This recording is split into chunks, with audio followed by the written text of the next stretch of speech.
What's good, guys? Fantasy Joe back here with another fantasy profile. Today we are talking about Dalvin Cook, running back for the Minnesota Vikings. Talented player, finished last year as the RB3, I believe, in half point PPR leagues. Was very good for fantasy. If you guys are new to the channel, please hit that subscribe button. You're going to stick around. I'm going to be doing fantasy profiles on a ton of players this year. So yeah, stick around, sub, like, share with all your friends, all that good stuff. Okay, so Dalvin Cook. Dalvin Cook has been a top 5 running back each of the last 2 seasons. There's only been 3 running backs to do that, which is more than I feel like there typically is carry over year to year. But still, we've seen him dominate fantasy football in recent seasons.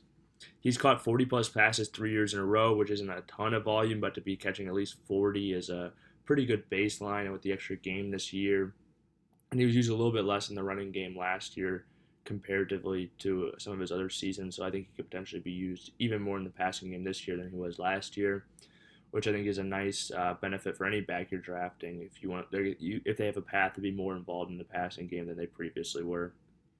But in 2020, we saw him get an absolute lion's share of the work in the rushing game. He got 312 carries, and that was only in 14 games played.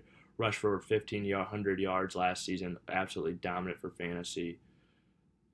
If I was in the draft, honestly, I'm taking this player. I'm taking Cook right after CMC. I'm taking him with the number 2 pick. Sure, he could go down. He's struggled with injuries in the past, but fantasy football or football is a very difficult sport to play for 16 or 17 weeks anyway. Most backs are not going to last the entire season, so I think draft Dalvin Cook, snag Alexander Masson a little bit later in your drafts. Just pay the price because he is a weekly advantage at the position compared to most people you're playing. My stat predictions for him this year, I believe he'll have 1,300 plus rushing yards, 400 plus receiving yards, and around 15 total TDs. Yeah, I think he's one of the safer players in fantasy. Sure, he has an injury risk, but so does everyone else. And when he is on the field, he's giving you just tons of points. He runs the ball in the end zone a lot. He had 13 rushing touchdowns in 2019, 16, I believe, last year.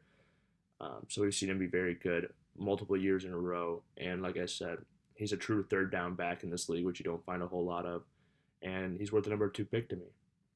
If you guys have made it to this point in the video, please hit that like button. It helps the video out a lot. Hit that subscribe button to stick around. And I'll see you guys next time. This is Fancy Joe. Signing.